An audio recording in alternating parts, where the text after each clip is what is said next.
really, Dad?" "Mom's right. You really are an ass." That was the last thing I heard from my daughter as I hung up the phone. Over the next few days, she tried to send me text messages, but I just deleted them. There were even a couple of voice messages, but I deleted them after hearing the first couple of words. It was all the same, they were just my ex-wife's words spoken in my daughter's voice.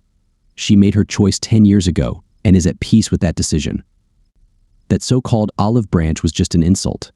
She could have taken the whole olive tree and shoved it up her ass. So, I'm Tom Williams. I used to be married to Kella Williams. We were married for about 17 years when everything fell apart. Of course, I was blamed for it. That's what happens to innocent pricks in our wonderful divorce courts in this country. Blame the man and then let the ex-wife get full custody so she can tell the kids what a horrible man their father is. I swear, the divorce laws in this country were written by a bunch of man-hating feminists who want to screw anyone with a penis. As I said, we were married for 17 years. We had 2 children, a 14-year-old son and a 16-year-old daughter. I thought everything was going great. I loved my wife, and I was sure she loved me. Our children were smart, athletic, well-behaved, and cute. Carly was a daddy's girl, and Josh was a friendly and athletic boy. I was making decent money as a mechanical engineer, and Kayla had a good job as an accountant. We both played sports to keep fit, and we were both pretty cute. Like I said, Carly was a daddy's girl to the core. She seemed to idolize me, and I was wrapped around her little finger. She had a good aptitude for math and science and decided she was going to be an engineer like Daddy. She got her driver's license the day she turned 16. She, like me, loved to drive. From the age of 10, she would go to the garage, handing me wrenches while I worked on the various toys I acquired. I am an unabashed tech enthusiast. I like old cars, mostly made by GM, that I can mess around with and collect. She instilled in me a love for them. Sometimes on the weekends, we would go to car shows together and spend all day drooling over these wonderful cars. It seemed like we were practically joined at the hip. Almost every weekend, I was also quite adept at household chores. Carrie always enjoyed helping me when I did something around the house. I taught her the basics of plumbing, electrical work, drywall, and painting. She was by my side when I was installing new appliances. She even helped me with the new concrete slab I put down next to the store. Although Carly turned to her mom for girl issues, which I was very happy about, I was the one she came to for advice and help with everything else: homework, drama with friends, advice on things she was thinking of doing, boys, etc. We were very open and honest with each other. When she was in trouble, I was the one she turned to for help. I had a daddy's girl and Kayla had a mommy's boy. Josh was never into cars and mechanics like his older sister. He was a good student, but he wasn't particularly excited about science. He excelled more in English literature and social studies. He started talking about becoming a lawyer. Josh and I spent time together, but lately he seemed more attached to his mom than to me. Kayla appeared a bit distant recently, nothing major, just a subtle change. She's been withdrawing momentarily during conversations. I inquired about her well-being, but she brushed it off, not engaging with me. Normally I wouldn't mind being dismissed, but this time felt different, a bit unsettling. It was Friday evening, around 6, my usual return time from work. Kayla was already home, also typical. Upon entering, I announced my arrival, but noticed no aroma of dinner cooking, and Kari, my teenage daughter, didn't come to greet me, which was unusual. She usually acknowledges my return if she's around. I assumed she and Josh were still out with friends. Oh well, I put my briefcase in my office and went upstairs to change into more comfortable clothes for the evening. When I entered the bedroom, I saw that my wife had laid out her little black dress, sexy lingerie, stockings, and a pair of 6-inch heels on the table. That explained the lack of dinner aroma, apparently. We were going out for the evening instead. I wish she had warned me about that, but I didn't have any other plans anyway. Kayla was still in the bathroom applying makeup when I walked in. "Where are we going, honey?" I asked, taking off my shirt. "We're not going anywhere," she replied. "That's weird." "Well, if we're not going anywhere, why are you wearing so much makeup and laying out a sexy outfit on the bed?" I asked. "We're not going anywhere." "I'm going," she replied. "Really? Where are you going in that outfit without me? And where are the kids?" I had a bad feeling. "The kids are spending the night with friends," she replied, calm and collected. "I don't know exactly where my date will take me, but I probably won't get home until tomorrow morning." What do you mean? Your date. And you're not coming back until morning. I was taken aback. That's exactly what I said. I have a date tonight, and if everything goes according to plan, I'll spend the night with him, she said calmly. You're crazy. What the hell do you think I'm going to put up with this for a second? Screw it. If you want to go out and have some fun, you can wait until the divorce is final. Stop being stupid. There's not going to be a divorce. I'll just do it once, and then it's back to business as usual. I need this night. We've been married for 17 years, and I just need to go out one time to prove to myself that I'm still attractive to other guys. If you really love me, you'll let me have this night. And it won't even be noticeable. If you really loved me, you wouldn't even think about it. I love you, but I need this. I'm getting older, and I need to feel like I'm still attractive to other men, younger men in particular. Clarence is about 10 years younger than me. He's been flirting with me for the past 6 months, and I've decided to finally accept his proposal. It's just one night of sex to convince myself that I'm still a sexy woman, attractive to other men. It's just a confidence boost for me. I've noticed a few wrinkles and a couple of gray hairs starting to show through, and I need a boost to my ego. I don't need it, and I'm not going to put up with it. Remember that part of the wedding vows about renouncing everything else? If you do that, you're breaking your vows. Don't be silly. It's just a matter of one night. After I get home, I'll never do it again, I promise. Are you stupid, or is it you who believes I am stupid? After you broke the vows you made to me in front of God, family, and friends, do you really think I'm going to believe your simple promise made in private? Simply put, if you go through with this, it's over between us. You're out the door, and I'm going to see a lawyer as soon as possible. Don't be an idiot. There will be no divorce. I'm going to come home and be the loving and devoted wife I've always been. If you try to divorce me, I will fight as long and hard as I can. In the end, you will lose the house, most of your assets, and I will get full custody of the children. Furthermore, I will do everything I can to ruin your dating life and place all the blame for the breakup of the family on you. I will do everything I can to make your children hate you. In the end, I was shocked by her words. You claim to love me, and yet you do all this to me. Damn right, I love you. But if you try to divorce me, I will fight you. I don't want to lose you, so I'm just giving you the consequences of your actions. Look, I told you I only need one night to prove that I'm still attractive and sexy. Yeah, what about in a few more years? How about the next time you start thinking you're still getting older and wonder if you can still be attracted to a younger man? I promise that won't happen. And yes, I overheard some gossip. I admit I'm curious, but it's just going to be sex. There will be no love. You have nothing to worry about him taking me away from you. Like I said, it's just a one-time thing to get it all out of your head. Maybe I'll even learn a few things to diversify our sex life. A couple of new tricks will liven up our lovemaking. If you go through with this, I've already told you the consequences of your actions. If you call him right now and cancel, we can go through marriage counseling and try to save our marriage.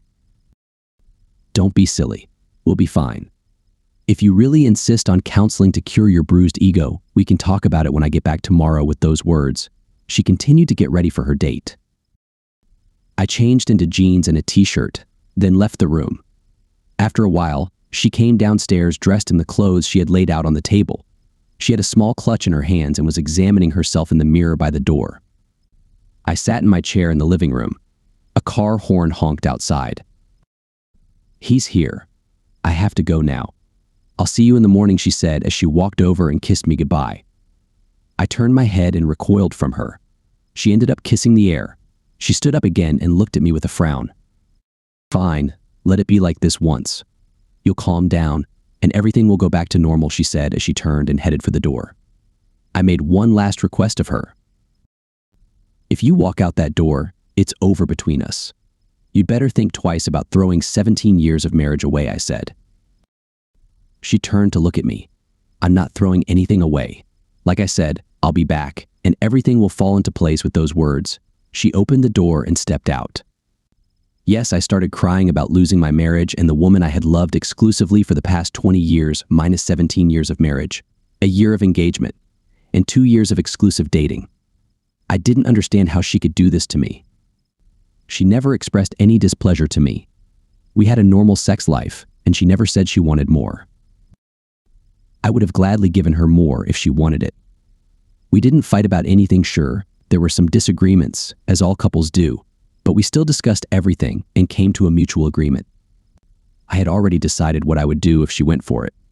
Half an hour later, I finally got up and went to work. I guess I waited that half hour for her to come to her senses and come back, but obviously that didn't happen. I went upstairs and proceeded to put my plan into action. It wasn't a great plan, but it was the best I could do at the time. It was a fairly large house with 4 bedrooms, the master bedroom, Carly's room, Josh's room, and a large guest bedroom. The guest bedroom was actually a second master bedroom with a private bath. We used it when her or my family came over, and we also used it for kids' sleepovers. Now, however, it had become my temporary bedroom. It took me about 2 hours to completely move from our old bedroom to my new one. I had no illusions about what would happen in our divorce. This was a no-fault state. That means that the divorce laws in the state were written by man-hating feminists. Basically, unless the wife was convicted of some serious crime and sent to prison for at least 10 years, the husband got screwed. It didn't matter if the husband was a completely innocent victim, the wife ended up getting the house, the kids' alimony maintenance, it used to be called child support, and the husband was left with all the bills. She gets the gold mine, and he gets the shaft. After settling into my new temporary living quarters, I went down to the home office and logged into our online banking. A few years ago, I had opened another account in my name. It wasn't done for any devious purpose, just so that I could buy her gifts and she would be surprised. We both had access to our finances, and several times she would go in to check our finances and happen to see a purchase I had made for her. Needless to say, there were no surprises on her birthday or Christmas. So I opened a new account in my name only so I could buy her gifts and not let her know what she would get in advance. Now, I decided to repurpose that account. She knew about it, but she didn't have access to it. First, I transferred exactly half of our checking and savings accounts to my personal account. Then, using the money left in the joint account, I paid off and canceled all of our credit cards. I then issued several new cards in my name only. Yes, I should have paid off everything before transferring the money, but I figured I'd rather pay whatever the court orders me to pay than try to collect anything from her. I would transfer my direct deposits from work to my personal account on Monday morning. When I got to work, I would also have to call our broker and ask to split our investments. Having done what I could, I grabbed another glass of Jim Beam on the rocks and went up to my room for the night. I finished my drink, getting ready for bed. It wasn't a great night's sleep. For one thing, I was used to sleeping next to my wife without her. The bed felt empty. And then my thoughts just didn't want to shut down. I kept going over in my mind what I could have done to prevent it. Should I have tried to get her to stay? Out the door, physically restrain her? Go to this asshole's car with a baseball bat? A gun? Was it worth going to jail? It was a long night. I dozed off every now and then, but not too much. I finally decided to get up when light started coming through the window. I was still tired, so I decided to take a shower, more to help myself fully wake up than anything else. After shaving, showering, and brushing my teeth, I put on jeans and a t-shirt and went downstairs. I ate breakfast and had a couple of cups of coffee while reading the paper. It was 9 in the morning when Kayla came back to the house.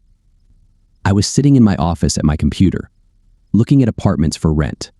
I had already researched the information on the attorneys and set up an appointment for Monday afternoon through their online scheduling. "Good morning, sweetheart. I'm home as promised," she greeted cheerfully as she entered the house. I just ignored her. Throughout the night and this morning, my anger at what she had done had been building as I sipped my coffee. This morning, I realized that I had done nothing to deserve such disrespect from her. I also realized there was nothing I could have done to prevent what she had done. It was all on her conscience. If I had somehow managed to stop her date last night, she would have just done it again another time. There are a lot of people who say you can't stop loving someone all of a sudden. They may be right, but what you can do is turn that love into hate. The opposite of love is not hate, but indifference. With hate, emotion is still present. Marriage counselors can often save a marriage if there is hate by turning it back into love. If there is indifference, there is no chance at all.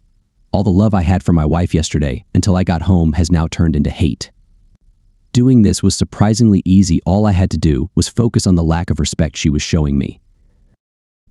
Then I added her threats against me if I didn't agree. Added to that was her disregard for my feelings. I had a few hours to focus on all of this. Honey, where are you? I'm home, just like I told you. I even cleaned myself up before I came to your house. I heard her call out to me, going around the house looking for me. There you are, she said, opening the door to my office. I'm back, and now things can go back to normal, she continued, walking over to my desk. She walked around the table and reached out her arms to hug and kiss me. I shoved her back. Keep your filthy, sick lips off me. God only knows what they've touched and what filth has been in your mouth, I said.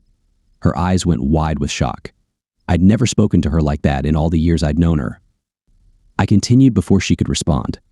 You need to go to the clinic and get a full set of STD tests. I want to see a notarized clean report from you. Too much, maybe? Did I not care? No, I watched her expression change from shock to anger. I hoped she'd realize what she'd done and repent.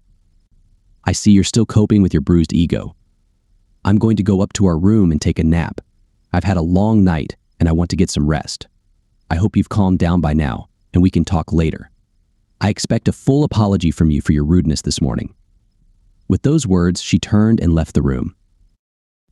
I couldn't help but smile, anticipating her imminent return, and I didn't have to be disappointed. What the hell did you do? I heard her yell as she stepped back. Where are your clothes? Where are all your toiletries? What the hell do you think you're doing? She muttered, barging back into my office. What do you mean? I asked calmly. All my things are exactly where they should be. What are you talking about? Your closet is empty, your drawers are empty, your corner of your dressing table is empty. What do you mean everything is lying where it should be? Like I said, she exclaimed in despair. Ah, I see your problem now. You see, you still mistakenly think your bedroom is our bedroom. I just told you that all of my stuff is where it belongs in my bedroom, I replied. You mean, she began. Yes, I told you I wouldn't put up with it, so I moved out of your bedroom. I'm going to live in my new bedroom until I find an apartment and move out, I said. I thought about telling her about our finances, but screw it. Let her figure it out on her own. Besides, there was no point in ruining the surprise until I'd sorted out the investments. Her eyes narrowed in annoyance. We'll discuss this later. I'll give you a week to recover, and then I'll put everything back in place, and we'll go back to normal. Not until I get a notarized report that you're free of all diseases, I waved it off, turning back to the computer. I stayed in my office most of the day. The kids came home early in the morning. I briefly wondered how long it would take them to realize there was a problem. I found some apartments that looked good, filled out the forms, and made an appointment to see them on Tuesday. Then I printed out our financial statements. I would need them for my lawyer on Monday. Although I was under no illusions about selling the house, I figured that determining its value might help settle the dispute. In theory, she would owe me half the value of the share. Wishful thinking, but still. I spent the rest of the day researching divorce laws in our state. I realized I was going to get screwed over, but at least I had to have an idea of how badly. It would help me formulate a plan of action, if not something else. Daddy? Dinner's ready, said Kari, poking her head through the door. Okay, sweetie. Thank you, Kayla smiled radiantly as I entered the kitchen. It was obvious what her plan was, to kill me with kindness and show me what I would lose if I didn't accept what she did. She did the best she could. She got dressed and put on makeup, her hair styled in a way I liked. She spent quite a bit of time in the kitchen that day to prepare my favorite meal. When I entered the kitchen, she came over to me and held out a glass of wine. I poured you a glass of wine. She held it out to me and leaned in for a kiss. I saw the pain in her eyes as I pulled away from her. I took the glass from her, walked over to the sink, poured out the wine, and put the glass on the counter. Then, I got a tumbler out of the cabinet, put a couple of ice cubes in it, and poured a couple of fingers of Jim Beam in it. It was out of the question that the kids sitting at the table wouldn't notice this. Walking over to the table, I sat down and started chatting with the kids. I didn't even pay attention to my wife. Dinner was clearly a stretch. I kept the kids talking as much as I could, but it was pretty obvious that we were in serious trouble. It didn't help that I didn't even put anything on my plate, let alone eat anything. These dishes were my favorites, but I just passed the bowls and plates around without even looking at them. I just kept trying to make conversation with the kids while sipping my drink. Dad, aren't you going to eat anything? Asked Josh finally. No, not hungry, that was all I answered. After the most awkward dinner in the history of mankind, I just got up, refilled my glass, and headed back to my office. I didn't even bother to help clear my desk. After about half an hour, I shut down my computer, grabbed the keys to my truck, and left the house to go to a nice quiet restaurant for dinner. Afterward, I stopped at a bar to have a couple of drinks. By the time I got home, it was pretty late. I saw that the light was still on in Kayla's bedroom. So as I closed the door to my room, I made sure it was noisy enough for her to hear. I locked the door and then slid a chair under the handle. As I was getting ready for bed, I heard her trying the knob and then knocking. She tried to get me to open the door for about 5 minutes, but then gave up. The next morning, I got up early. I decided that today was going to be a soccer day. There were 3 games morning, afternoon, and evening, and I would watch them all. Yes, there were things to do this weekend, but I decided to ignore them. Screw it, I'm not going to live here for long, so Kayla can just delegate it to someone else. I had already drunk almost all of my coffee and started getting ready to make an omelet for breakfast. I was just finishing mine when Carly came into the kitchen. "Hi, sweetie, omelet?" I asked. "Sure, Dad. Thank you." She took her juice and sat down at the table, and I started to prepare the food. A few minutes later, Josh showed up. I told him I would cook his as soon as I was done with his sister's food. Carly ate her omelet while I cooked Josh's. I heard Kayla in the hallway, so I poured the last cup of coffee into my glass and turned off the kettle. She walked in, shuffling, took a cup from the cupboard, and looked at the empty pot. "You couldn't even leave a cup for me," she stared at me. "The pot is right here. You know how to cook." "Never mind. So you're making scrambled eggs." "Made them. Just finished." "But feel free to make yourself one," I replied, putting one on Josh's plate. I used the last of what I made for him. I even put all the ingredients away already. To hell with her. After taking care of the kids, I walked out of the kitchen. It was just before noon. I was sitting in the living room watching the morning game. Kayla walked in with a plate and a bottle of beer. She set everything on the coffee table in front of me. "I brought you lunch and beer, so you won't miss any games," she said cheerfully. Without looking at her, I kicked the plate and bottle off the table and onto the floor. She stood there with her mouth open in shock. At that moment, the commercial came on, and I got up, walked to the kitchen, and got myself a beer. Yes, I can hear all of you crying about alcohol abuse because I spilled all the beer on the floor. I wasn't going to drink any of the stuff she brought me, so it would have been a waste anyway. No, I didn't clean up after her. She brought it in unwanted, so she could clean it up herself. I didn't care if she stained the carpet. I wasn't going to live here long anyway. "We need to discuss this," Kayla began. "Shut up. Game on," I replied. "For God's sake, you need to do something about your attitude. The kids have already noticed. By all means, I'm sure they'll notice when I move out anyway." "Oh, calm down. You're not moving out, and there won't be a divorce," she insisted as she walked away. It started closer to noon. At least they were kind enough to wait until after the break. Carly and Josh entered the room together. They sat down on the couch facing me. "Dad, what's going on between you and Mom?" Carly started. "Well, now you might know your mom and I are getting a divorce. It has nothing to do with either of you. We both love you. This is just between me and your mom," I said. "But why?" asked Josh. "Because your mother did something I just can't accept. She did it even after I told her how I felt about it, but she did it anyway. She's not remorseful about it one bit." "You mean when she went on her date Friday night?" asked Carly. "You know about this?" I was surprised. "Well, yeah, Mom told us. You weren't thrilled about it, so you know she cheated on me." "No, she didn't. She said she told you about it beforehand, so it wasn't cheating. She didn't sneak behind your back to do it, and that was the only time she did anything like that," Josh explained. "Yes, Dad. Besides, it was just one night out of the 20 years you dated and were married. She said that if you really loved her, you would have just let her have that night and moved on with your life," Carrie added. Frankly, I was shocked. I was also hurt that my daddy's girl didn't even bother to understand my position. She took her mother's side and didn't even want to hear my point of view. Really, how about if she really loved me? She wouldn't even consider having sex with anyone else. "Come on, Dad. It was just once, and she promised she'd never do it again." "Okay, then let's discuss her promises. A little over 17 years ago, she made a solemn vow to me. She made that vow in front of God, our families, pals, and friends. She vowed to leave everyone else behind. There were no exceptions to this vow. The duration of this vow was limited till death do us part. In case you haven't noticed, none of us are dead. If she can so easily break this solemn vow made in public, how can I trust the promises she makes to me in private? Yes, but you also vow to be there for her in good times and bad. Josh thought about becoming a lawyer. Hopefully, he'd do much better at it. That's right. The problem is that your mother, in breaking her vow, broke the contract and released me from my vows. Well, we just don't understand why you would want to break up your family over one single night, asked Carly. Why are you saying I'm destroying the family? Why am I being blamed for what she did? Mom's not going to leave. She wants to put it all behind her and move on. You're the one leaving and making a big deal out of it. If you leave, you'll ruin the family, insisted Carly. After that, the situation did not improve.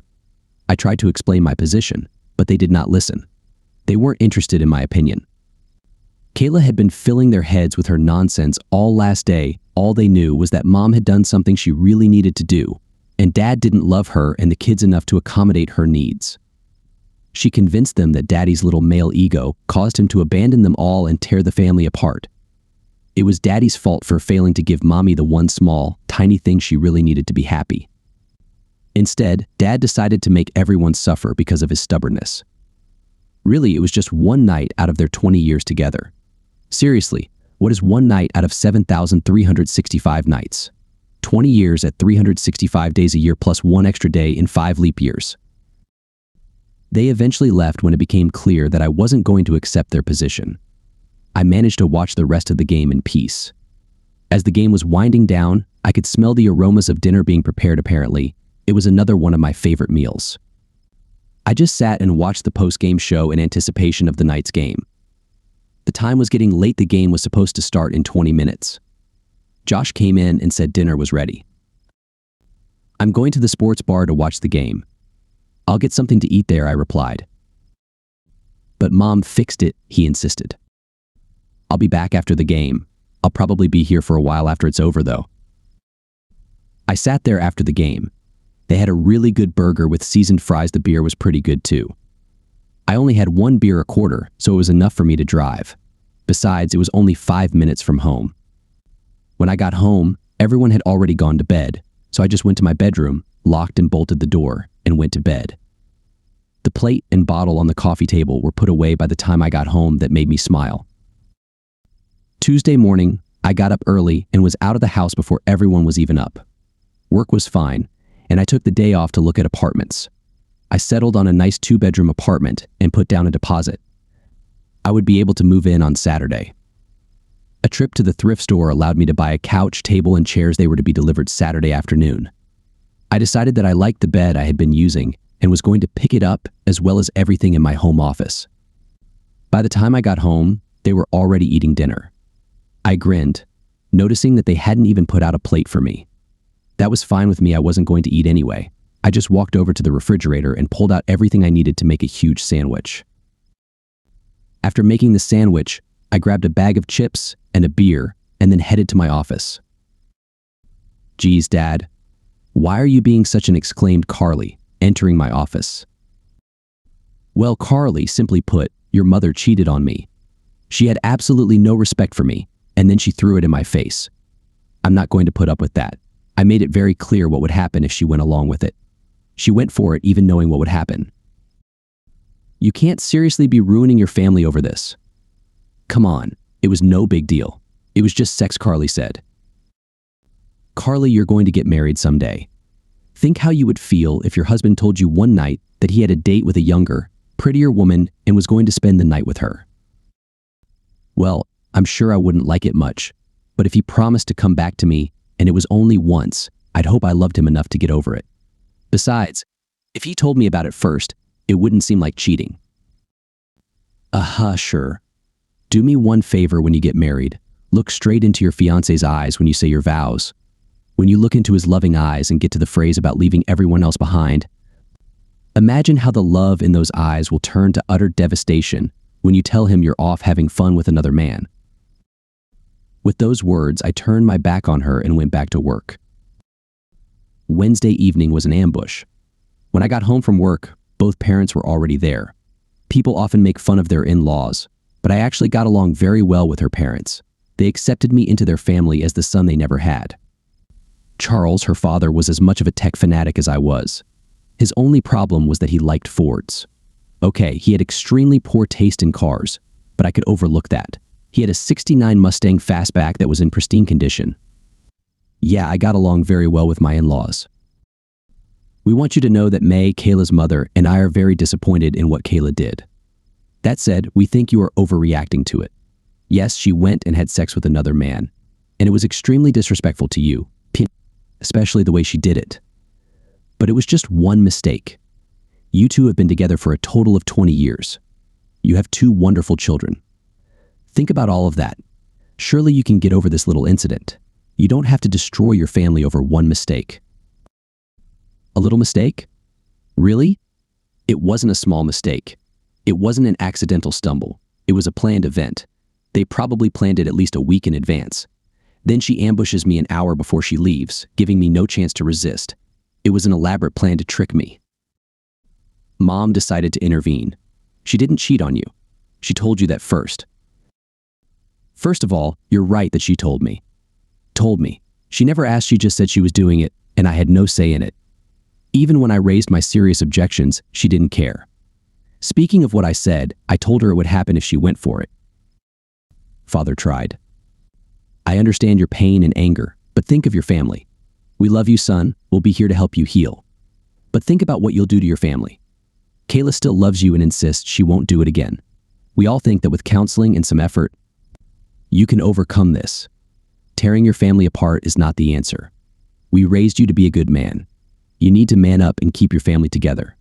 Don't do something stupid that will end up hurting your relationship with your family. Think of your mother and me. These are our grandchildren, and we will do whatever is necessary to keep a relationship with them. I just stood there, completely stunned. My parents were really on her side. They were really telling me that I had to accept her cheating. I just couldn't take it anymore. I turned and walked out of the room and headed for my bedroom.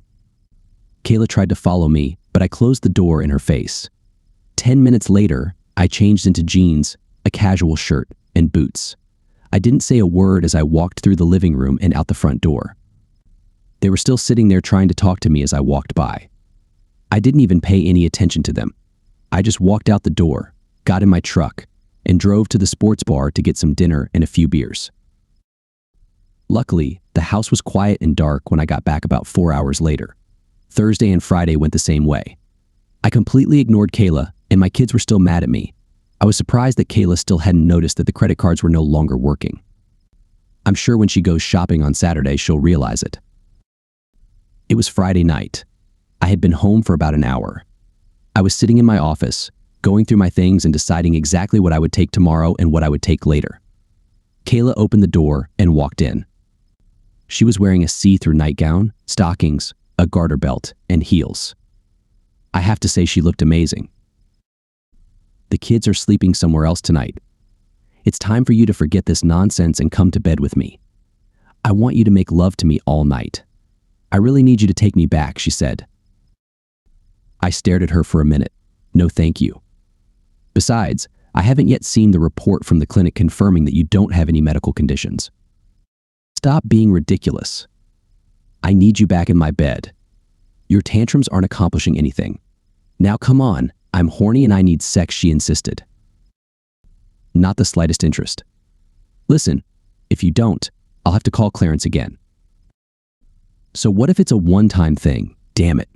It was a one-time thing, but if you're going to keep rejecting me, you're the one pushing me away to someone else. Have fun with it. Let me know if you bring him here so I can leave. The smoke coming out of her ears and nose didn't dissipate until a few minutes later. About half an hour later, I heard the front door slam. She practically burned her tires as she raced down the street. Taking advantage of the fact that the house was empty, I gathered a few things.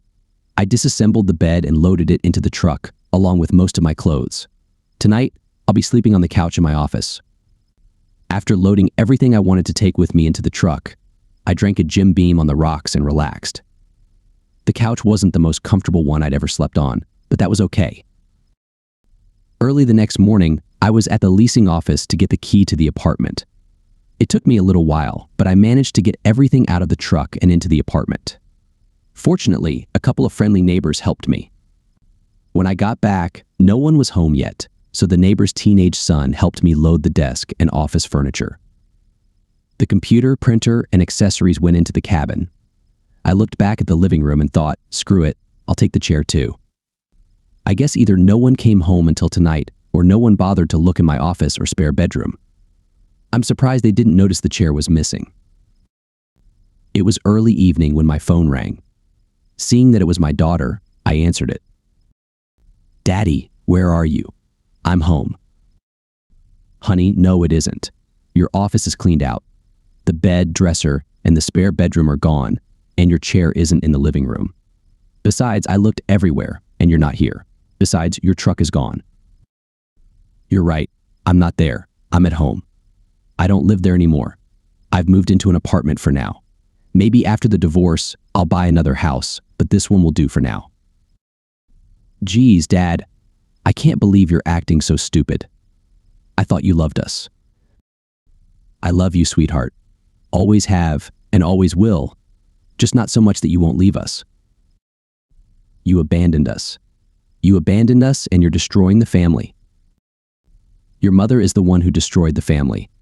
I told her this is what would happen if she went on that date, but she did it anyway. But she thought you loved her enough to get over it.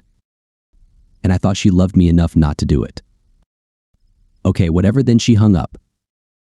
"Yes, the divorce was a nightmare. She fought it to the end. Counseling she wanted me to pay. I refused. I argued that if she needed it, she should pay for it. It was one of the few arguments I won.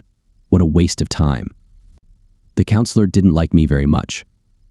I think it had to do with the fact that I told him I was ordered to attend, but the judge didn't say anything about me actually having to participate. I endured all 12 sessions before the counselor finally gave up. She fought over literally everything. That worthless funny poster in the garage that she absolutely despised. Suddenly she just couldn't live without it. The Bud Light I accidentally left in the office, she hated it, but it had been on my desk since college. It was the centerpiece around which she was going to redesign the office. Yeah, that's what she was doing. She was only doing it to make my divorce as difficult as possible. All this time, she made sure I didn't see the kids as much as possible.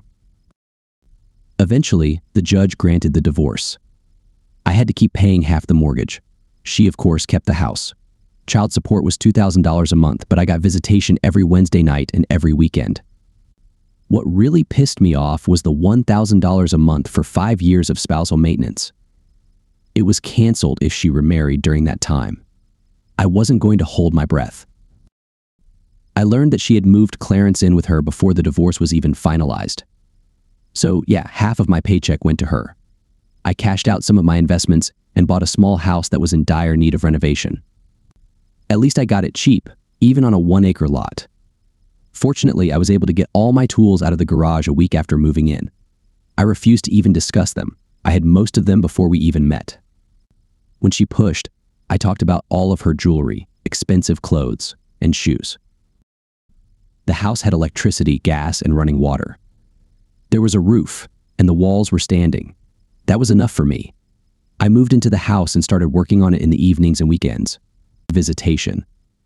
Yes, I was supposed to have visitation. I did visit a few times. It was a goddamn disaster. Kayla was doing everything she could to prevent it. The kids were busy, they went away for the weekend with friends. Funny how it was always my weekend and not hers. Oh, Kayla has dance practice on Wednesday, Josh has an important test on Thursday and needs to study for it.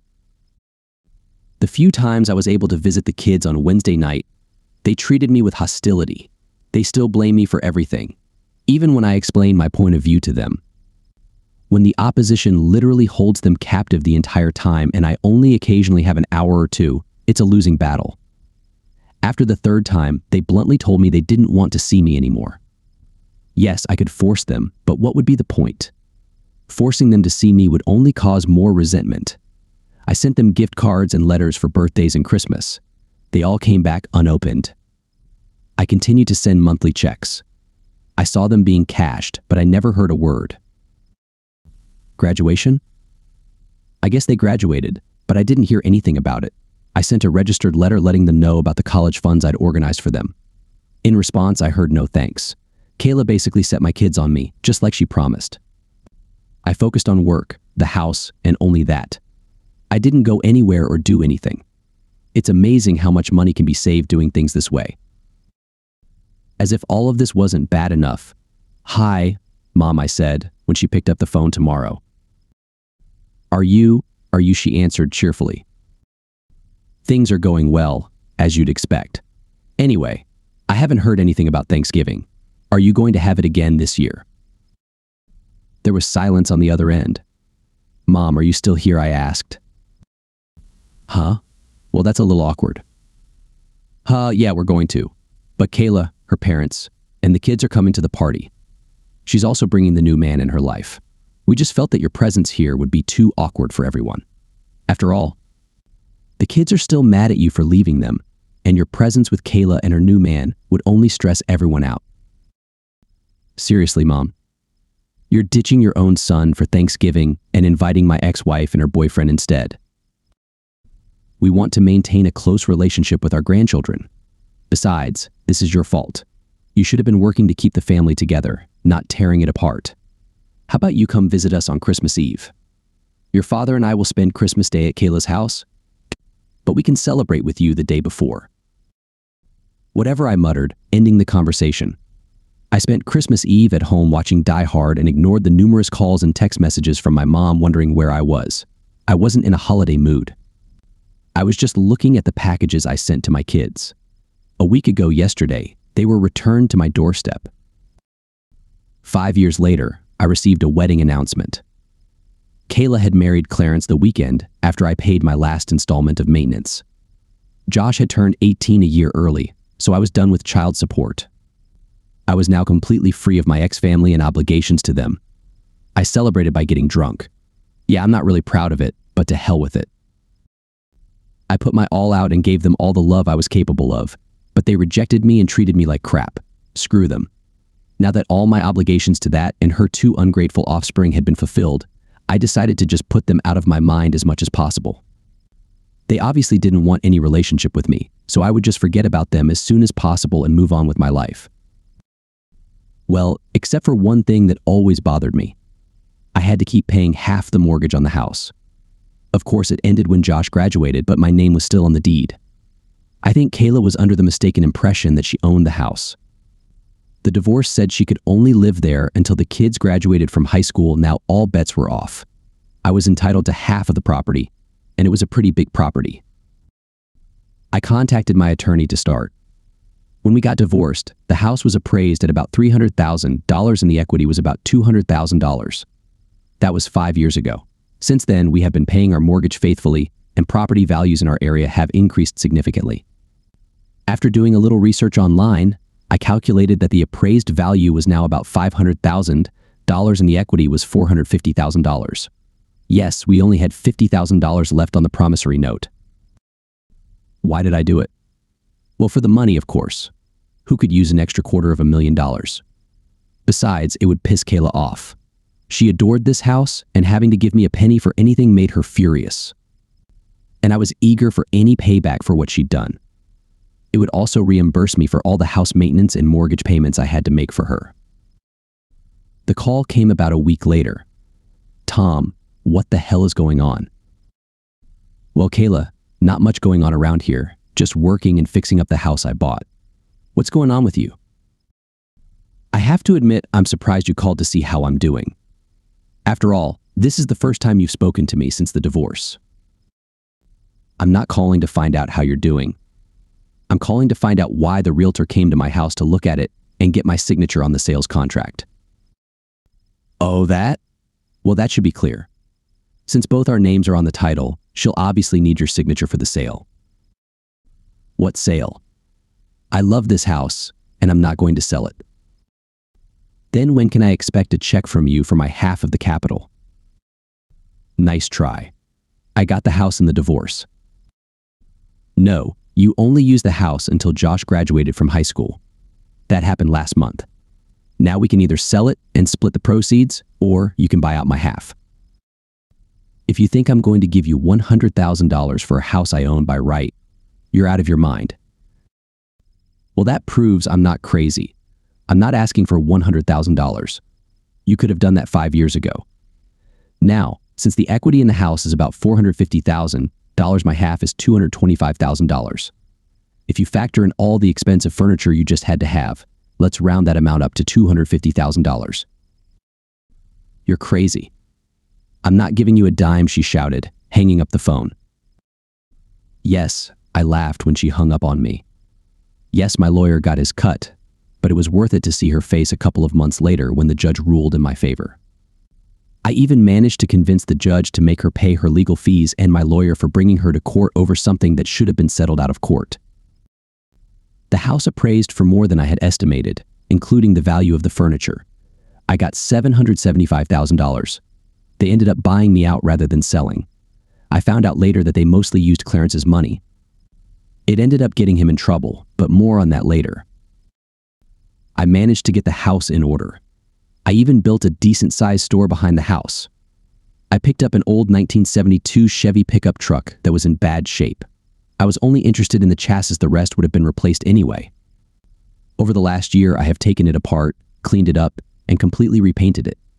When the paint and bodywork were done, it was time to tackle the running gear. The rear differential was still good, but I rebuilt it anyway. It had to be able to handle the power I was going to put through it. The transmission was a Borg-Warner T10 4-speed manual. It was fast stuff. I decided to have some fun with the engine. It was just going to be a toy, not for everyday driving. A 427 big block, I managed to find it online at a parts depot. I bought it and had it shipped. Once it arrived, I put it on the stand and started taking it apart. I had to send it to a machine shop to bore the cylinders, connecting rod and cam. New forged crankshaft, 10/1 pistons, nice heavy cam, heads ported and polished, then double spring valves put in, and then a supercharger to bring it all up to speed. Yeah, I'd probably run more gas stations than tire shops, and I'd run very few gas stations. I checked the valve covers, polished the aluminum on the supercharger, and used steel braided hoses. It almost required sunglasses to open the hood. The first time I hit the road, I almost wrecked it. I was driving down the highway and decided to punch it, big mistake.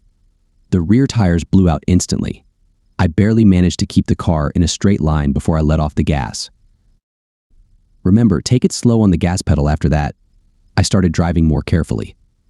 A few weeks later, I saw an ad for a car show open to the public. Thinking it would be fun, I filled out the form and paid the entry fee. When the day came, I loaded up the '72 Chevy and drove to the park. I registered and got my spot. As I was setting up my car, I noticed a very nice 1968 GTO parked next to me. I set up my shade structure in the area behind the truck. A couple of chairs and a refrigerator completed my setup. And then I noticed an attractive red-headed girl setting up chairs behind the GTO. Yes, I said redheads, plural. There were two of them. One looked about my age, and the other was about 10 years old, probably still a schoolgirl. There were two very important things. I didn't notice I didn't see a boy with them, and I didn't see anything on the third finger of the older woman's left hand.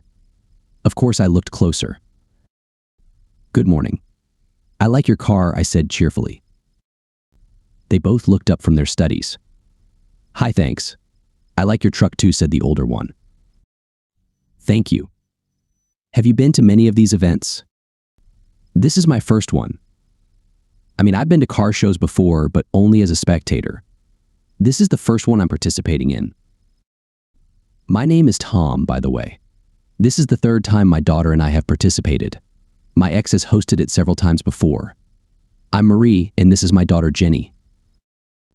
In that case, when you're done, why don't you two join me in the shade? I have a cooler full of drinks, and I could use any information about these shows I can get. We ended up spending most of the day here. Once in a while, we would get up and talk to someone about our cars, but it was a very enjoyable day. No, I didn't win any awards, but I still had fun. I found out that she divorced her husband 3 years ago because she caught him cheating. He was cheating with his boss's wife. She made a deal with him she would give him all the videos if he would rewrite the GTO to her. She told me it would hurt him, and she wanted him to keep his job so he could continue to pay her alimony and maintenance. It was a double win for her. Besides, his boss was and she didn't care at all about his wife. Jenny was also friendly and joined in the conversation. She told me that she was very angry at her father for his cheating. She has nothing to do with him anymore. We were having such a good time that I didn't want it to end.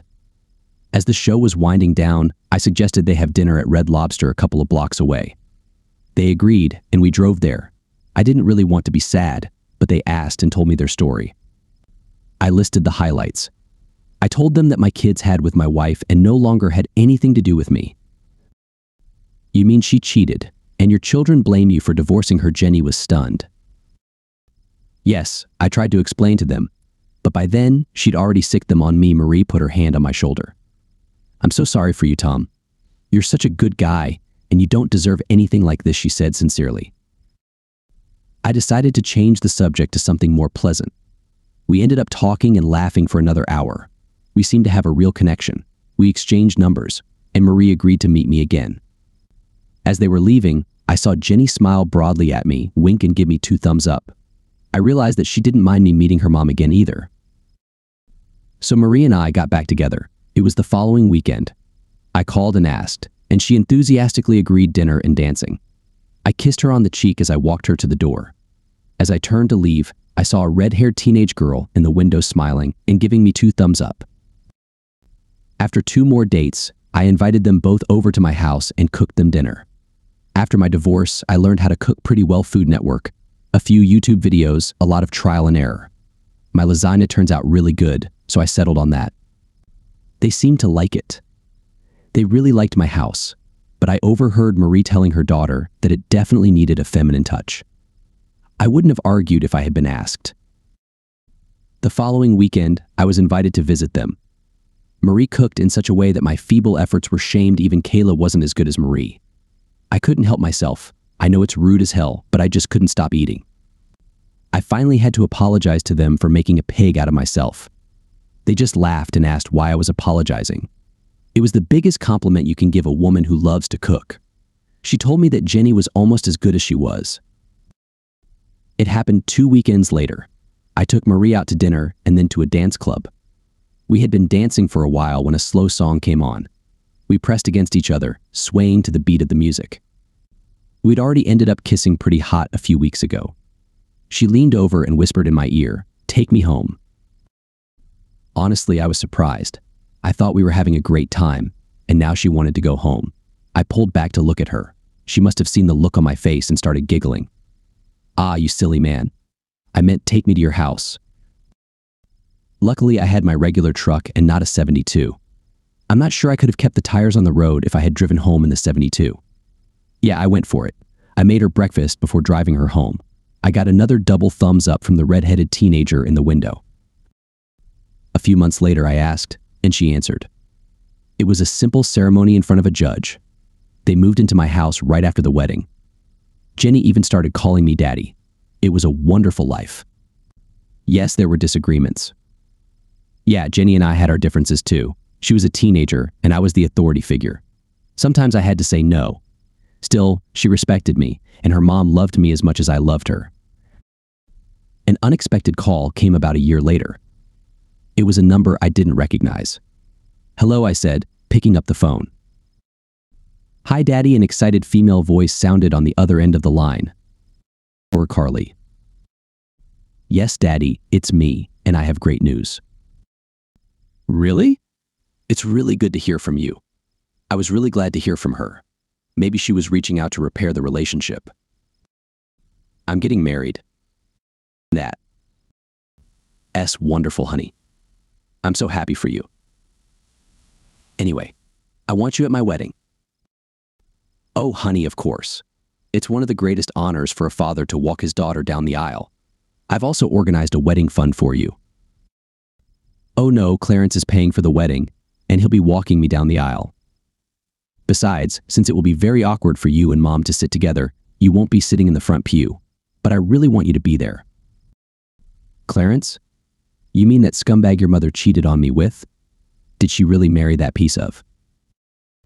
Look, Dad, I'm trying to rebuild a relationship, and I wanted you to be at my wedding. Besides, after you left, she and Clarence started seeing each other more often, fell in love, and got married. It's really your fault. If you hadn't left us, she and Clarence would never have continued dating. Good. I can see that you are still under the impression that your mother did nothing wrong.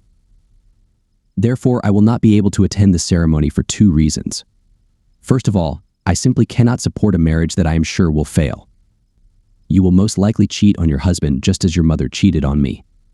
If he is in any way someone I approve of, he will kick your ass to the curb as soon as he finds out. Secondly, you just stole my father's last great honor from me and gave it to a filthy witch who knowingly seduced a married woman. That once again shows what a shallow, self-centered. Fine, if you're going to be like that, don't expect to ever see your grandchildren. If you raise them the way you are now, I still want nothing to do with them. Really, Dad? Mom's right, you really are an ass click. And that was the last thing I heard from my daughter as I hung up the phone. Well, so much for any chance of a relationship with my ex-daughter-in-law. I wanted it to be more drivable. I rebuilt a 350 engine that was only slightly more powerful than the standard engine. I didn't even notice Jenny slip out from around the corner and grab my phone. I didn't even know she was home. Carly, I was so angry at my father. I tried to get through to him, and he had the nerve to talk to me like that. It's his fault our family is falling apart.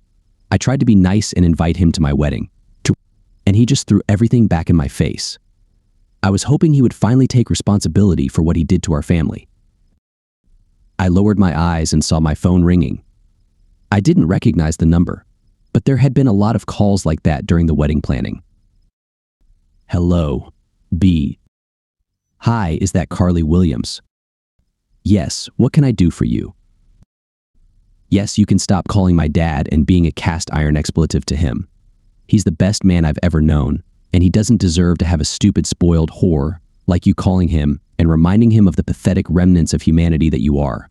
I swear, you and your family are a waste of air to breathe. Who the hell are you? My name is Jenny Williams. I'm your sister. My mom married your ex-dad, and he adopted me. I love him with all my heart, and it would never occur to me to show him any disrespect or dishonor. You are an insult to daughters everywhere. I know all about what happened. Your mother went on a date totally disrespecting her husband and slept with another guy. The saddest thing about all of this is that you don't seem to mind. Let me tell you that my biological father cheated on my mom. She didn't hesitate to kick him to the curb. You can rest assured that if my mom had ever cheated on my dad, I would have helped my dad take her ass out with the rest of the trash. Yes, even though he's not my biological father, he is the most decent, caring, compassionate man I've ever met. I'm thinking of sending your mother a card thanking her for being such a big fool to let him go. If it wasn't for her extreme stupidity, I wouldn't have his father right now. Oh, and you can also tell your grandparents that they have another granddaughter. But I have not the slightest desire to have any relationship with someone so despicable as to reject my own son for a cheating expletive and her traitorous offspring. There is one more thing you can do for me when you say your mock vows. Look into your husband's eyes and think about when he decides to cheat on you. When he does cheat on you, call me and tell me about it so I can laugh at you. Have a life, sis. I just stared at my phone in shock. First of all, I was surprised to learn that my father had gotten married. You'd think he would have at least sent his kids an invitation. Then I found out that I now had a younger sister as well.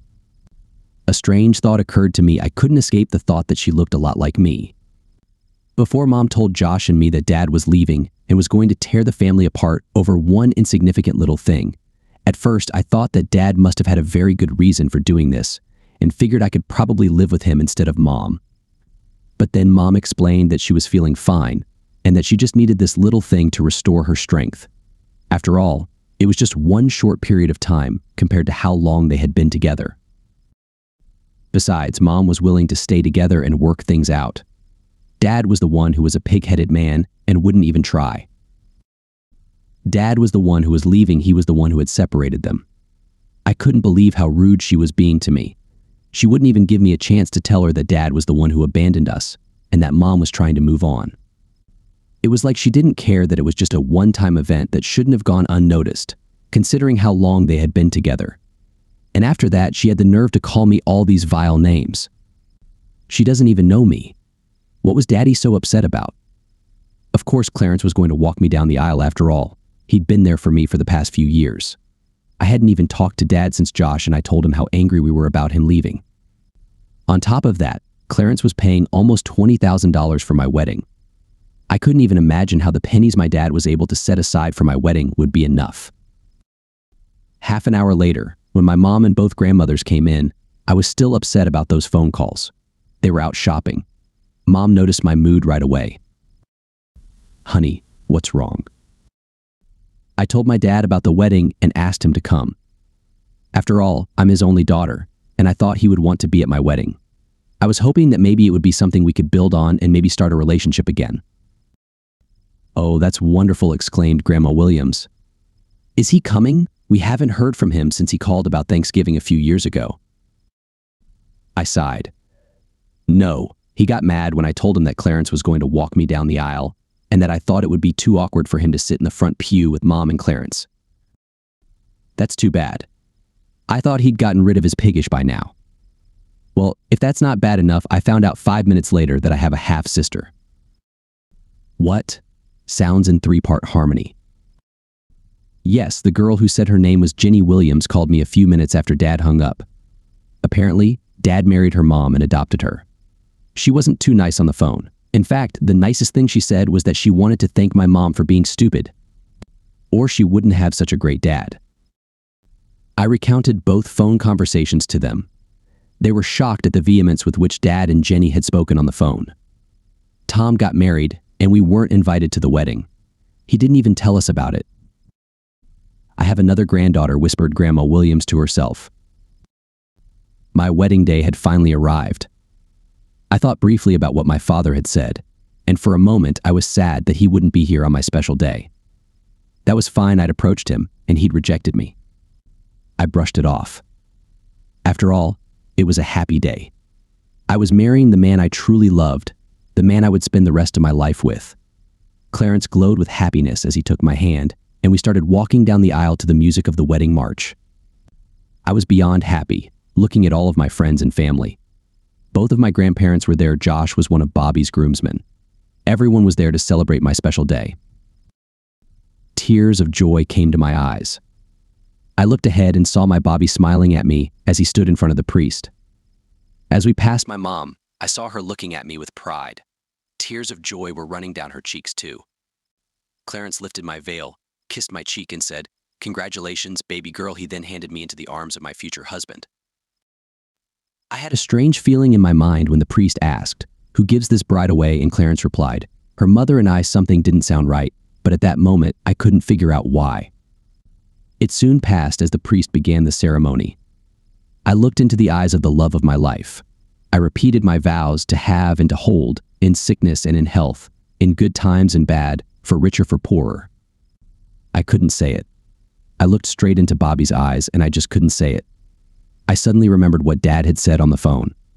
I was looking into my soulmate's eyes and suddenly I saw him with another woman.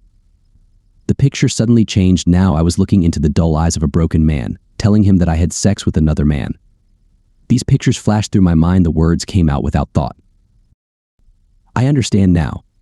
If I had felt like we were under the scrutiny of the public before, it was nothing compared to what it was now. Bobby looked at me with concern. Suddenly, it was as if a weight had been lifted off me. The biggest smile of my life appeared on my face. "I finally get it," I said to Bobby. "Oh, that's really great, Carly, but what did you suddenly realize?" "Absolutely everything," replied I. Then I got serious. "Bobby, do you really love me?" "Of course I love you. How can you even ask that?" "I have to ask this because I can't marry you today." I swear I felt a rush of air rush past me, and the entire audience gasped in shock. "We'll still get married, but not today. This is wrong, and I have to make it right. I'm only getting married once, and it will be for life, so I have to make it right." "Baby, what's wrong?" "Bobby, I love you with everything I have. I'm going to marry you. I'll explain everything to you, and you'll understand. But we need to go and start making things right. Correcting a mistake I made a few years ago." "What mistake?" "The biggest mistake of my life. The mistake I made when I listened to all that crap you were saying instead of helping Daddy kick your ass to the curb. The mistake I made when I blamed Daddy for the breakup of the family while it was your own fault for cheating on him. Carly, but I'm your mother. I'm not A. And you will speak to me with respect. Really, Mom? You're not a what? Once a cheater, always a cheater. Carly, how dare you? How dare I? I'm even ashamed that I ever equaled you. It wasn't until I looked into Bobby's eyes while saying my vows that I woke up and realized what a horrible person you really are. Once a cheater, always a cheater. Looking into his eyes, I suddenly realized how awful it would be if he ever cheated on me. I realized how much I would hurt the man I loved if I ever cheated on him. I guess Dad was a good role model for me after all. But you sure weren't. What do you mean? What? What do you mean? Asked Mom, fear flashing in her eyes. Really, Mom? Do you really think I don't know about your Wednesday workouts with Jim Davis, your personal trainer, that they're always at his apartment instead of the gym? It's funny that you only go to the gym to see Jim. How about the fact that Carlos, your pool guy, takes an extra hour every 2 weeks because he screws your brains out on the Shea Lounge after he cleans the pool? How about you gang banging the landscaping crew every time after they finish their yard work? I've got some good video footage of me coming home early a couple of times in case you try to deny it. And let's not forget how you always tip Mario, your barber, by giving a blowjob in the back room after every haircut. At least CL is your boss at work, and he doesn't have to worry about you cheating on him with your boss. Am I forgetting someone? Oh yeah, I almost forgot Alan Morris, your neighbor for the last 3 years. He's been coming over whenever his wife has a girls' night out. Her gaze flicked to Clarence as I finished laying out her dirty laundry. Perhaps she hoped he'd miraculously not heard, even though I'd said it loud enough to carry across the church, and he was standing less than 2 feet away from me. There was a look of utter shock on Clarence's face. Looking at Clarence, an evil thought occurred to me. Oh, and Clarence, before God and all these witnesses, I swear with the same commitment that my mother did when she made her wedding vows, that I will pay you back the money you spent on this wedding. We all know how she keeps her vows, so you can fully expect me to honor this vow, just as she honors hers. Yeah, he shouldn't hold his breath waiting for even a dime. Seeing that Mom was distracted, I pulled Bobby down the aisle. I made a quick stop to talk to the videographer. Yes, he caught the whole thing on camera. He smiled broadly as he handed me a copy of the videotape. He was set up to make a duplicate in case something happened to the original. I quickly signed my signature on the authorization form to post the video on YouTube. I hoped it would go viral and increase my mom's shame. Bobby and I jumped out into the parking lot.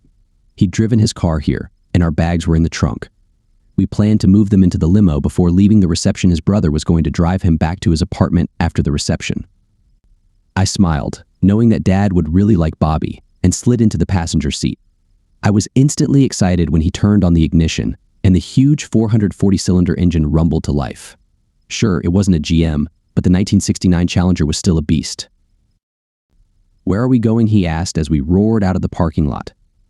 Go west on 156. I'll find the address and put it in Waze, I replied, working the phone. It wasn't difficult after all. He wasn't trying to hide. I knew the town he lived in, and a search of the real estate records gave me the answers I needed. He was about 2 hours away. We could only hope he would be home when we got there. We didn't stop to change clothes. I was on a mission and didn't want to waste time. It's not a common occurrence when you open the front door and see a woman in a wedding dress and a man in a tuxedo on the porch. If you were a priest and lived in a church, it would probably happen sometimes. The problem was that I wasn't a priest and certainly didn't live at the church. What was even more surprising was that I actually knew which one was which. I had no idea who the person was, but it was definitely my oldest daughter standing there, my oldest daughter who had made it clear that she didn't want to see me anymore. I recalled that today was her wedding day, but I couldn't figure out why she was here. She must be either at church, at the reception, or on her way to her honeymoon. Standing on my doorstep was the very last place she should be. Daddy, can I talk to you for a minute, please? She asked in a very small voice. Still stunned, I stepped back and let them enter. I gestured toward the living room, where Marie and Jenny were sitting. I noticed the shocked looks on their faces. Oh, Carly, this is my wife Marie and our daughter Jenny. Jenny, Marie, this is Carly. I'm sorry, but I don't know who the guy with her is. Oh, yes, Dad. This is my fiancé, Bobby Jensen. Bobby, and this is my dad, Tom Williams, his wife Marie, and my sister Jenny introduced Carly. Fiancé? I thought he was already your husband. Didn't you just get married a couple of hours ago? I was confused. That's what I need to talk to you about. I can't do it today. I can't get married unless Daddy walks me down the aisle. Daddy, I finally get it. You're right. You've always been right. I'm sorry I got caught up in Mom's bull and blamed you. It was Mom who gave up on us. Not you. You didn't give up on us. I'm sorry for everything I said and did. You didn't deserve any of it. I won't make excuses for my behavior because there really are no excuses. Except that I was young and stupid and listened to the wrong people. I just hope you can find it in your heart to forgive me and let me back into your life. I really, really want to marry Bobby. He's a really great guy, and I know you'll like him. But I can't marry him unless you agree to walk me down the aisle and marry me off. It was completely unexpected. I probably should have been focusing on other things, but there seemed to be an elephant or two in the room. Although I was very glad that my daughter had decided that I wasn't the bastard who had abandoned them and wanted me back in her life, the curiosity that prevailed in me at the sight of this scene demanded attention. So Carly, did something happen at the wedding? I mean, you're wearing a wedding dress and Bobby's in a tuxedo, so I'm assuming you really were at the wedding. She looked at herself, then at her fiancé. Oh yes, we were already halfway through the ceremony when an epiphany came over me. Here she said, holding out the disc to me, maybe you should watch. Bobby and I changed into our regular clothes. Bobby ran to the car and got the suitcase, and Marie escorted Carly into the bedroom where they could change. While this was going on, I set up a video player connected to the big screen in the living room. As soon as Carly and Bobby were ready, Marie came back and sat down next to me, and I pressed the play button on the remote. It started out like a normal wedding ceremony. The groomsmen escorted the bridesmaids down the aisle and then separated at the altar. Bobby entered with the priest. He carried the ring, then the flower girl. Finally, Clarence walked Carly down the aisle. It was all pretty typical until Carly started saying her vows. But even that was normal up to a certain point. Suddenly, she found it hard to speak. She seemed to be stuck on one word. She did it. I can't believe she actually did it, whispered Jenny to herself. I was about to ask her what she was talking about when Carly stopped trying to say her vows and changed everything. We watched the video of her stopping the wedding and then confronting her mom. I was shocked by her revelations. Apparently, her cheating has increased since she married Clarence. By the time the video ended, Carly and Bobby had changed clothes and returned to the living room. I just couldn't go through with it. I looked into Bobby's eyes and realized how much it would hurt him if I did to him what Mom did to you. I finally realized what renounce all really meant and that Mom had broken that vow. Then I realized how much she had dishonored you and that I had dishonored you by marrying you without the place of honor you deserve. How can I say such solemn vows at a ceremony where the place of honor is held by two of the most dishonorable people I know? How can these vows have any real meaning if they don't include the most honorable person I know? I realized that if I really wanted these vows to have meaning, I had to be led down the aisle by my dad, the man who actually taught me values and integrity. I decided that when I married Bobby, it should be you there, not Mom and Clarence. Carly paused for a moment, then smiled and looked at Jenny. Besides, I need my little sister to be one of my bridesmaids. It was your kick in the ass that woke me up. I remember what you said to me as I looked into Bobby's eyes, trying to say my vows. How can I get married if you won't stand by my side? It was very important. We talked for a few more hours. I didn't realize that Jenny had gotten Carly's phone number from my phone right after I went out to the workshop after Carly's call that afternoon. She went to her room and a few minutes later called Carly on her own phone. It was getting late, and I asked them to stay the night in the guest bedroom. Throughout the evening, Carly received several phone calls. She ignored the calls from Clarence and Kayla, but several of her friends called as well.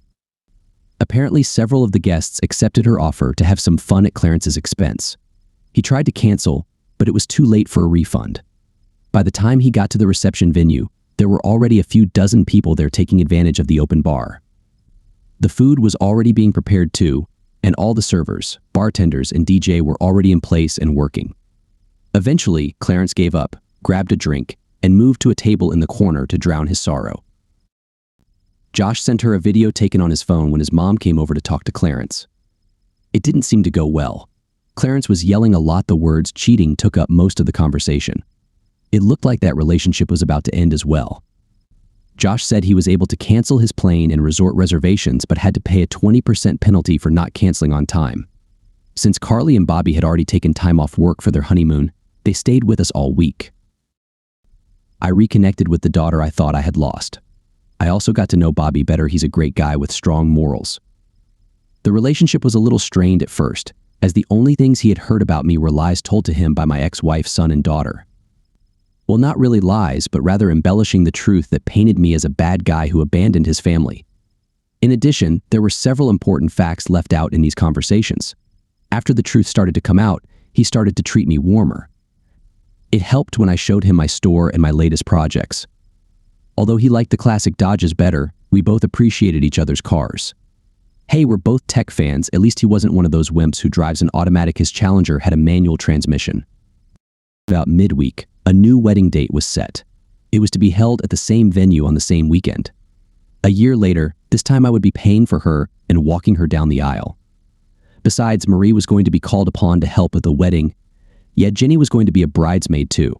Carly and Bobby called everyone in the wedding party and gave them the latest news. Well, everyone except Kayla and Clarence. Over the next few months, Carly and I worked hard to rebuild our relationship. Bobby and I also got to know each other better. We attended several car shows, participating in Marie's GTO, my '72 truck, Bobby's Challenger, and even got Jenny to participate in the 1974 Firebird I bought for her. Carly and Bobby would come over and spend a couple of days with us a couple of times a month. Josh even showed up a few times. It was harder with him because he was always closer to his mother than he was to me, but we rebuilt some of our relationship. I think he did it more for Carly's sake than mine, but I agree. Besides, he always had some news from home. By the way, things were not going well between Kayla and Clarence. Clarence had moved out and filed for divorce. The good news for Kayla was that Clarence had filed for divorce because of irreconcilable differences, not adultery. This meant that the harsh penalties of the prenuptial agreement would not apply. He filed in such a way as to end it quickly and without a fight. The good news for Clarence was that he had a prenup. The nuptial agreement stated that all property he owned before he got married was not subject to division. Kayla would get half of the property acquired during the marriage, but even that would not be enough when you consider the property acquired before the marriage. She would mostly get the house and about $50,000. As for the house, Clarence did try to get a piece of it, but he had no proof that he was entitled to it. Sure, it was his money that was used to buy out my share after the divorce, but there was no real proof of that. Apparently, he took out a business loan for his company to get the money but never documented exactly what he spent it on. In addition, they never put his name on the certificate of title for the house. Since the house had belonged to Kayla before they were married, she refused to even discuss the topic. Clarence ended up paying off the loan but accomplished nothing. By the time he realized that the money for the house would not be returned to him, it was too late to file an adultery complaint. Rumors of Kayla's adventures spread, and her credibility in the community suffered greatly. Friends began to avoid her, and invitations to parties, charity events, and other occasions dried up. Worse, because she didn't work and relied on Clarence's money, her financial situation deteriorated badly. Clarence learned an expensive lesson. He lost a couple of hundred buying out my half of the house, another $28,000 for the wedding that went south. He also had to pay Kayla $50,000 in the divorce, and then there was the humiliation. Kayla was furious that her adventures had been made public and that Clarence was divorcing her the way he did. She started telling her remaining friends that she cheated on him because he has such a small penis and doesn't even know how to use it properly. She also told all her girlfriends that he refused to perform certain intimate acts, even though he demanded that she do so. This kind of gossip spreads like wildfire. It wasn't long before all the women he tried to pick up at the bar just laughed at him. He became a recluse, only going to work and straight home. His social life evaporated. "Ready?" Daddy, my oldest daughter, asked. "No father is willing to let his daughters go, but I'm honored to do it for you," I replied. The doors opened and music filled the church. I stepped in, starting with my left foot, and proudly began to lead my daughter down the aisle. I cast a quick glance, and my smile grew even wider. My ex-wife was sitting in the fourth row. My wife Marie was taking her place of honor in the front row. I would join her after taking care of one last important honor for my daughter. "Who gives this woman in marriage?" "As a father, I give her as my wife," I said loudly. Love you, baby, I whispered, kissing her on the cheek and handing her to Bobby. Oh yeah, I forgot to mention my wife. No, this wasn't my idea. Carly had asked me to do it that way. I turned and walked over and sat down next to my wife. To have and to hold, in sickness and in health, in good times and bad. Leaving everyone else behind, Carly practically shouted the last phrase. Then, with a bright smile, she finished her vow. It was a beautiful ceremony when they kissed at the end. There was a round of applause. I looked down from the head table. Marie was next to me. I saw Kayla sitting at a table off to the side. She didn't look happy. Every time she looked up and saw Marie sitting in her seat, she frowned. I noticed that she took advantage of the open bar. Clarence hadn't been invited. I don't know if he would have come, even if he had been invited. My last great accomplishment for my daughter was complete. I walked her down the aisle, married her, made a beautiful toast to the newly married couple, danced a father-daughter dance with my daughter, and then danced with my wife. While my daughter, her husband, and his parents danced to the second song, my duties were done. I sat at the table next to my wife. My youngest daughter was dancing with one of the crowd of guys, claiming her attention. Pardon me, Marie, won't you? May I ask your husband to this dance? Heard a familiar voice behind me, asking for my wife. Marie and I turned to face my ex-wife. Marie stared at her for a while before answering, just be sure to return it to where you found it. She looked at me, I trust you, but I don't trust her not to do anything stupid. I led Kayla to the floor. A slow song started playing. I wouldn't be surprised if she had asked for it for that very purpose. I tried to keep my distance, to not pull her to me. We danced for a bit before she spoke. You were supposed to give me that one night. We were supposed to forget about it and go on with our lives as normal.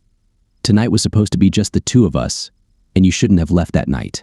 You should have known better than to think I wouldn't mind you cheating on me, no matter how many times you did it. I didn't cheat. I told you about it before I did it. I didn't sneak around behind your back. Whether you told me not is immaterial. The fact that you had sex with someone else is cheating.